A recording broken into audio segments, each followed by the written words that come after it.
mimi ni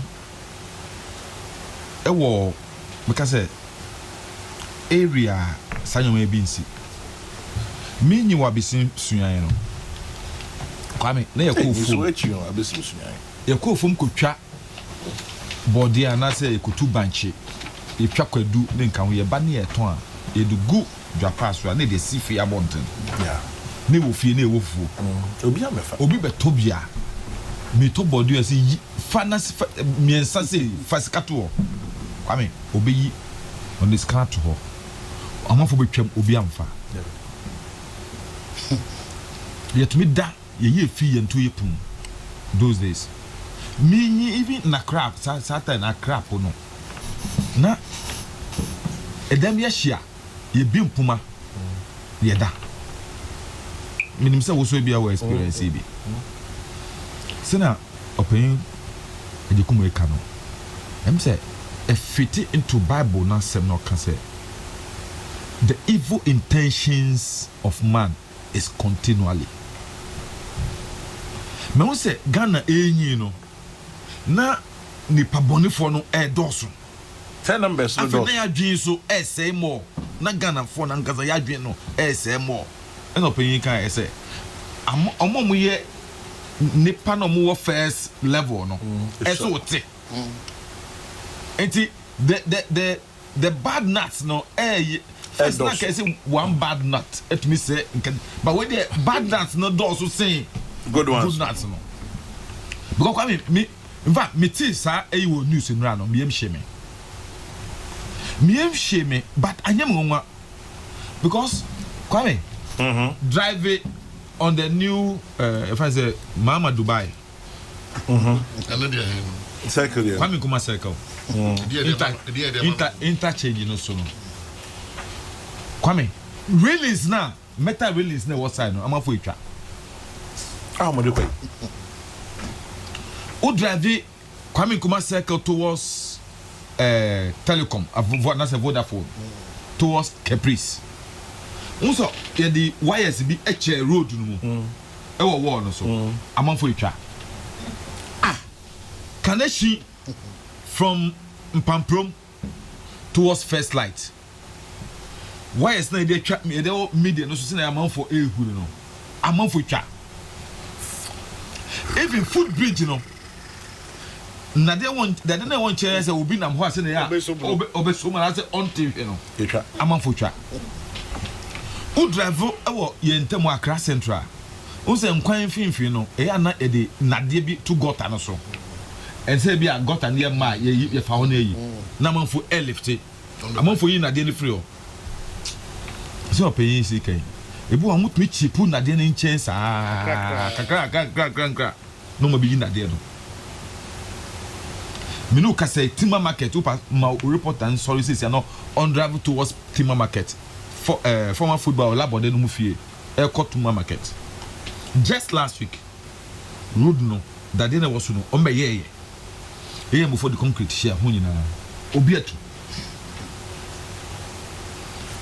eti mitwa me bisa mo say what is really our problem e wo man adia aban ayese ebebo ye nyina ye won ban no we tete me suro say ni pakrokra no na dream crying is saying say it's not too dangerous say ni oyi kwame adeba come can say ye memo so ye kan ho bi onim say sa transmission lines pylons water systems in kan no and yes any pass settle around them in fact it's supposed to be 100 meters on both sides and yes will be settle those areas but come is a transmission line jina ho nanka nipa ye manipa kwama mu settle around it kwame unante akomo a obi gina nche obehu what must say because that space wo ho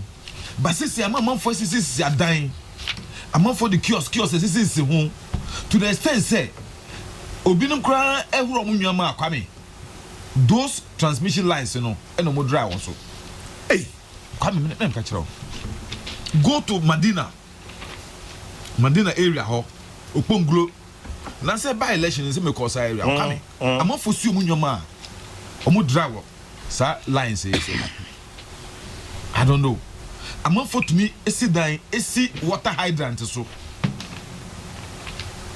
inso fire service pay so a omunya because am for the because say so am for them then so make say eye discipline na ayira ewe society mu it's not there of when you come can be brave fa ye nyina discipline to that it is there kwame o kano me nyina me area mete no say oya young boy oya kwada na wo se mpenfo mienu miensa eti baby say a yes ma umfa ho David umfa ho but enra me tina ho me mpenfo miensa gina ho kwame yeah in some boys mienu omu be gina ye nim ekika ye no kwame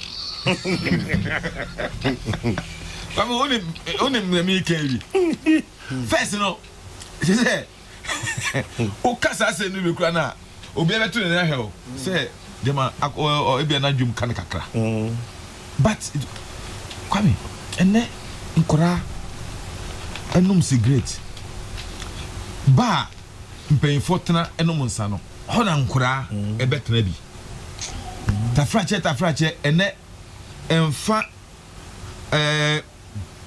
obia ho abrante no address na ni piotoi na edabontin na ni tries na fe na odi na ne papa nim abayu address na hwe ne nyina gu abontin odi na ne papa nim odi na abontin obia ho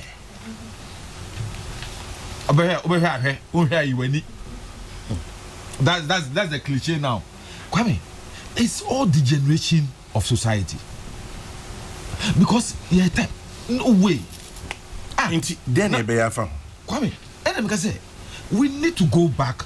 Look, Bible say let's go back to our first love. Yen you so say some kofa yeji certain things I me feel say to be frank with you me blame Professor Yekum no kan ho. We have diluted the contents of our education so much say kwame the enyoma na nka ye kire o school ye de ka yankasa efie nyansa no no say that ye kire sa de mo na mayo and I make a mo ba be mu ananya professors me say me kan ho mo na mo ba na mo be 3 years 4 years mo na mo ba na mo ba be religious and moral studies near their social skills no mo ba be mo na mo yo me religious and moral studies and free curriculum prof no me say politician to me look, do you know something? All these political educational reforms in Kahunina no, are done by technical people, academia, educationists, and supported by politicians. Me see, or sometimes driven by politicians. Politicians me say educational reform. If say educational reformer, me flopping yajukum. Ni give me permission to take over from here. I'll only use 3 years, 4 years as an example. Prof, you're my witness. My Professor Mills Abaya is here about 3 years. Back and forth. And I'm going far. That means not your educationist. Oh, you be pa. And I'm going far. Oh, mom, if you so many nyansa, sabi same me answer. Professor Dimensa, Professor J.S. Jangma, Professor Kofi Ejekum. Thank you. Nipa me answer we. Na Professor Ejekum to me studio. Professor Diamond said in a phone so. Professor Jangman in a phone so. Me boy Professor you come here witness. I know my all the reasons in Tia yen stay 4 years. They were the 4 years advocates. All the reasons in Tia yen stay 4 years. And then I may pay Prof sleep so I move say 3 years near better. Answer the menu mono. Was my police and statistics. And now Obi wa abemu at the time. Or fresh so up so input. And I'm a man of crime. Oba ni first your kind. Or say Professor Diamond and Professor Jangmano, they know nothing about education. Intimate free resource persons I'm from. Me what Professor Jekum. Now tell me, if a former vice chancellor like Adaimensan, a former director general of Ghana Education like Jangman, how much are they bear 40 years? If they don't know about education, make Kwame Sefa Kamina meaning. And now, who politician? Esan is saying, "Semna no more canon." any wa buying focus nim continue obeka so many tan me modi eba ne sape next time offer na o hwe jangma oma o hwe da mensa oma prophet Jacob na je wa hu ya mobo ne ya tra all these years Kwame, sometimes go into history, get education. Leading all these so-called educational reforms at various levels in Kenya are the same professors in academia who are driven by politicians. But that's the issue. If you allow Obia on nim Diana who won't be, why has God Bible is to each has been given a talent? What if the person is the appointing authority? Look, or appoint Adrian. On the Mount Answer. That is the issue. Give him what you think is to be done. Now, Ononka say, even though Professor Jangba, Professor Damensa, Professor Yokum, say, no, me find Juma. It happens all the time. Come in, let me say, that is where our problem is in this country. Because, well, fine, I'm different. Because me who say, I will be in a position, I say, my commission, Professor Yokum, do this policy drive for me. No, it's because I don't have the requisite knowledge. Me nim dia a fast had them know, and I made a cop Professor Jacob. It is on me nim dia na. I will take the credit for it. Why you want money? But me for credit, no. Not everybody. Because they can't pass it. Rollins and back up for educational reforms. Professor Demba. Yes, sir, Greek schools. Yes, sir, pavilions. Any Kahuna. Professor Jamba. Then he was at UCC. You understand? Because I remember very well because that time none me back Virginia 1 year that we were in the same dormitory in infant swim school. What do I say? Professor Fobi, former Minister for Education, Okamubi. The issue is that politician to say Eugene Deputy Minister for Works and Housing. Na ebia sa odo draini. Say we want a permanent solution to it. What must say? Na Oma Commission civil engineers. People with not yet policy, no their bar. Then Eugene will say because of politics, me. I tell you Ghana. And because that's some of the indisciplinary mechano. It's on all fronts. Yankasa politician, because we are growing out. Some of us, we've grown out of the same indiscipline. Okay. They call a political office. They call a money. Every sector of Ghana, the indiscipline has caught up with all of us. To me, adhere to basic rules because me can say obi more electricity. I know obi more AMA. Ni akache ni say mo obi sit down. Ewo transmission line. Now I transit. Now the pakwe sit down. You see down here. That can be sorry. You see, I'm for sit down. Ewo transmission line. And I say where is he? Obo say China. TMA.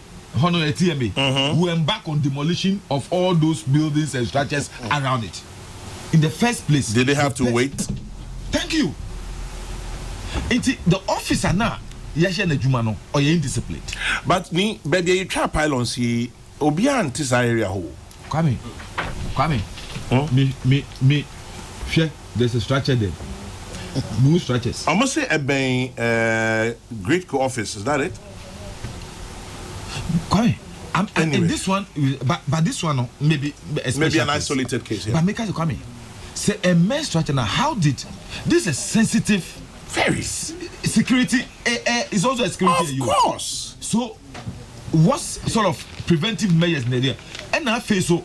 Me too can be amanoni.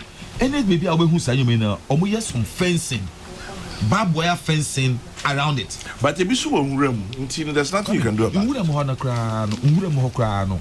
There are people who are paid always to weed around clear it. The place. So say at the home, ya don't home, net the home is siwa. Obi a ko ho a obi be hu no. But ni we dey nipa boni nipa boni bi no why sadi. No matter the security why na dream say okose no. Because anope na me your friend say Nana Damwa. Come on, we have to make things difficult for people to do these things. Pay the Kunkano, or can't drilling no, wouldn't say, Madame for be a baby. Madam, not knowing say, the houseboy any microphone for time being, no the acid go. Ni dan ho acid o the good dan ho the good dan ho until one day pe wada ade be chia no pa no e ho no dan no ho no yina ye bu agum ye TV bibia ne nko e de ko ya mu prani ya mu puma you see how serious inside job inside job you have money for power the evil intentions of man is continually. But what we say here was society, we always should make things difficult for those people.